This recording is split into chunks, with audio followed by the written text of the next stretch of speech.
Hinold up ng dalawang lalaki ang isang kainan kung saan minsang nag-shooting ng pelikula sina Jenny Mercado at Derek Ramsey. Ang mga suspect hindi po paghihinalaang magnanakaw. Alam niyo kung bakit? Naka-uniforme ng pulis.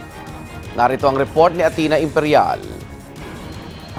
Kung napanood nyo ang pelikulang English Only Please, pamilyar sa inyo ang paresang ito sa 11th Jamboree Street Corner Scout Limbaga sa Barangay Sacred Heart, Quezon City, kung saan kumain ang mga karakter ni Jenilyn Mercado at Derek Ramsey sa isang eksena. Ngayon, sumisikat na naman ito sa ibang kadahilanan nang hold upin ang mga suki nito kaninang madaling araw. Ayon sa mga customer na pawang mga call center agent, hindi naman kahina-hinala ang mga suspect. Nag-take out pa raw kasi ang dalawang lalaki ng pares. Hindi rin sila nag-isip na may masamang gagawin sa kanila ang mga ito dahil naka-uniforme ng pulis. Namukhaan ko yung tumutok sa amin ng baril. No. Naka-vest siya na pulis. Yung isang driver doon nakaabang. Tapos yung nanditong umorder, may hawak na dyaryo. Biglang lumapit sa amin, tapos naglabas ang baril.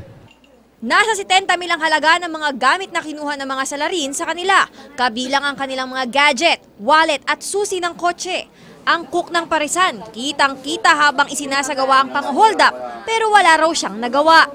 Natakot daw siyang paputukan ng baril ng mga lalaki. Pagbukas niya pa ganon, may 45, sabay tutok. Oo, dyaryo. Tapos sabay tutok sa mga customer. Hindi rin daw napansin ng ibang crew ng paresan ng krimen dahil abala ang mga ito sa kani-kanilang mga gawain. Nakuha naman ng mga biktima ang detalye ng getaway vehicle ng mga suspect. PK0601. PK0601. Okay. Tapos nakita ko yung Carnisan Sentra siya na backstep. Nakita rin ng isang tanod ang pagtakas ng mga salarin. Pumamunta pong timog, kumaliwa, kumanan po na GMA po. Madali pa ang pangyayari, ma'am. Seconds lang po eh. Saka may baril sila eh. Iniimbestigahan na ng pulisya ang insidente. Ito ang unang balita mula sa Quezon City. Athena Imperial, reporting.